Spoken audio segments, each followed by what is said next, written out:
তুমি যদি এটা ভেবে থাকো যে তুমি কষ্ট পেলে মানুষ তোমার কষ্টে কষ্ট পাবে, তাহলে তুমি ভুল। কারণ মানুষ তোমার আনন্দে আনন্দ পেতে পারে, কিন্তু তোমার কষ্টে কষ্ট কখনোই পাবে না। মানুষের সামনে যখন তুমি তোমার দুঃখের কথা বলবে, সাময়িক সময়ের জন্য তোমার সামনে আহা করবে, কিন্তু পিছনে বেশিরভাগ লোকই বলবে ঠিক হয়েছে এবং মনে মনে আনন্দ পেতে থাকবে। একটা কথা আছে যে আনন্দ ভাগ করলে বেড়ে যায়, দুঃখ ভাগ করলে কমে যায়। কিন্তু এখন বর্তমান যুগে এসে দুঃখ ভাগ করতে গিয়ে দুঃখ আরও বেড়ে যায়। আজকে যার কাছে তুমি দুঃখের কথা বলবে, একদিন দেখবে নতুন করে সে আবার তোমার দুঃখের কারণ হবে। যেই মানুষটা তোমাকে বেশি আনন্দ দেবে, সেই মানুষটা তোমাকে বেশি দুঃখ দেবে, বেশি কষ্ট দেবে। যেই মানুষটার কারণে আজকে তুমি অনেক আনন্দ করছো, অনেক হাসছো, অনেক ভালোবাসছো, সেই মানুষটা তোমাকে একদিন এতটাই কষ্ট দেবে।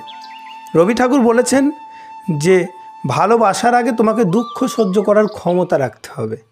কারণ যখন তুমি কাউকে ভালোবাসবে, তখন তোমাকে যন্ত্রণা পাওয়ার জন্যও প্রস্তুত থাকতে হবে।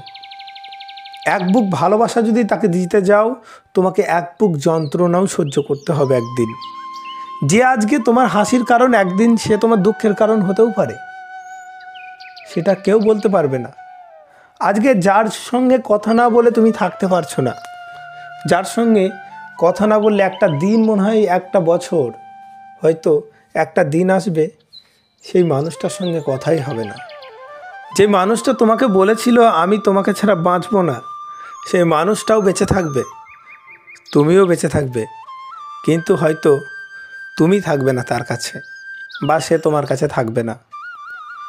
এই পৃথিবীতে কেউ কারোর জন্য বাঁচবে না, কথাটা ভুল। মানুষ সবাই বেঁচে থাকে। আমি অনেক দেখেছি, অনেকেই বলে যে আমি তোমাকে ছাড়া বাঁচব না। এটা হচ্ছে সবথেকে বড় মিথ্যা কথা। ভালোবাসা এটা নয় যে আমি একজনকে ভালোবেসে তার সঙ্গে থাকতে পারলাম না বলে, তাকে পেলাম না বলে জীবন শেষ করে দিলাম, আত্মহত্যা করে ফেললাম। ভালোবাসা সেটাই, আমি যাকে ভালোবাসবো সে সুখে থাকলেই হবে। সে যদি আমাকে ছেড়ে অন্য কারোর কাছে সুখে থাকে, সেটা থাকুক না। দেখবেন এক পিঠা ভালোবাসা যেগুলো এক পক্ষের ভালোবাসা, সেই ভালোবাসাগুলো হয় সুন্দর। দেখবে এক পক্ষের ভালোবাসাগুলো সুন্দর হয়। তুমি কাউকে ভালোবাসো বলতে পারলে না, হয়তো তুমি বলতে পারোনি তাকে তোমার ভালোবাসার কথা। সারা জীবনও যদি তুমি না বলতে পারো, সারা জীবন তুমি তাকে ভালোবেসে যাবে, সেই মানুষটা তোমাকে কোনোদিন ব্যথাই দেবে না। কারণ যেই মানুষ তোমার কাছে আছে, সেই মানুষের কাছে তুমি ব্যথা পাবে। একটা মানুষ যখন সম্পর্ক তৈরি হয়, তখন দুইজন দুজনের কাছে খুব ভালো, আস্তে আস্তে দুইজন দুজনের কাছে আস্তে আস্তে খারাপ হতে থাকে। এর কারণ হচ্ছে এটাই, যখন সম্পর্কটা তৈরি হয়, তখন দুটি মানুষ তাদের ভালো দিকগুলি আয়নার মতো তুলে ধরে। কিন্তু সম্পর্কটা যখন আস্তে আস্তে বয়স হয়, বয়স বাড়ার সঙ্গে সঙ্গে ভালো দিকের সঙ্গে সঙ্গে খারাপ দিকটাও বেরিয়ে আসে। এটা স্বাভাবিক এবং প্রকৃতির নিয়ম, বেরিয়ে আসবেই। কারণ ভালো এবং খারাপ উভয় নিয়েই মানুষের জীবন। সেই মুহূর্তে একে অপরে ভাবতে থাকে মানুষটা হয়তো বদলে গেছে। কখনোই না, বদলায়নি, মানুষটা ঠিকই আছে। শুধু সে তখন দেখিয়েছিল তার শুধু ভালো দিকটা। রুটির সাদা দিকটা যদি আমি খেতে হয়, তাহলে পোড়া দিকটাও তার সঙ্গে কিনতে হয়। অনেকেই তো পোড়া রুটি খায় না, পিছনের দিকটা পোড়াটা, তবুও তো টাকা দিয়ে কিনতে হয়। এরকম মানুষের জীবনও, ভালো এবং খারাপ উভয় নিয়েই মানুষের জীবন। অতএব একটা মানুষের ভালো গুণ নিতে গেলে তাকে তার সঙ্গে খারাপ গুণগুলোও আসবে, সেটাকে নিতে হবে। ভালো খারাপ নিয়ে যদি মানিয়ে নিতে পারে, সেই তাকে প্রকৃত ভালোবাসে এবং সে তার সঙ্গে সারা জীবন কাটাতে পারবে। না হলে কখনোই নয়।